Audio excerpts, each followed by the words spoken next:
A pyramid had sides that are all congruent equilateral triangles. Each triangle has a side length that is 9 inches. If the surface area of the pyramid is 252 square inches, what is the slant height of the pyramid?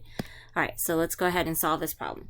So first of all, it says that all of the sides of this pyramid are congruent equilateral triangles. So they're all equilateral triangles and they're all equal to each other. It doesn't mention anything about there being a square or a rectangular base. So this must be a triangular pyramid. So if I were to draw this kind of as a net, it would look like that. And you would have your base would be the triangle in the middle, and then you would have your equilateral triangle sides or the lateral faces, but they're all going to be the same. And each side length is going to be 9 inches. So those are all 9 inches. All right, so we need to figure out what the slant height is. Well, when I look at the net of this, I can tell that this is made of 4 triangles and they're all the same. And the surface area is 252 square inches. So that would be the sum of all 4 triangles together. So for me to figure this out, I need to first figure out what is going to be the surface area of one of those triangles. So I'm going to go ahead and divide by 4. And 4 doesn't go into 2, but it goes into 25 6 times.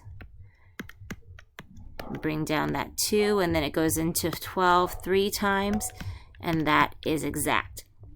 So now I know that one triangle has an area of 63 inches squared. So now I have to figure out what is the slant height. Well, this is area of a triangle, and I do know that area is equal to base times height. Again, it's a triangle, so you have to divide by 2. So now I'm going to work my way out backwards. I know that whatever that missing height is going to be 9 times height divided by 2 is going to be 63. So I'm going to use those inverse operations. I'm kind of running out of room over here, so I'm going to multiply both sides by 2. Those are going to cancel out, and this is going to be 126 inches squared, and I need to divide that by 9.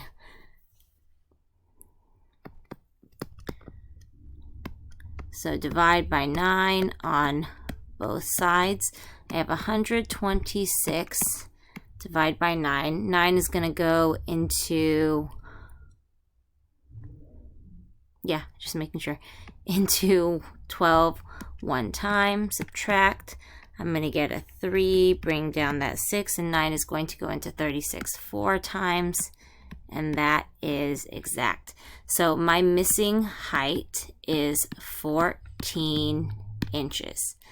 And again, if I wanted to, I could always plug that in and check and see if 9 times 14, that's going to get me, carry the 3, 126, divide that by 2, which is going to get me 63. And then if I multiply that by 4, that does in fact bring me back to 252. So our height is 14 inches.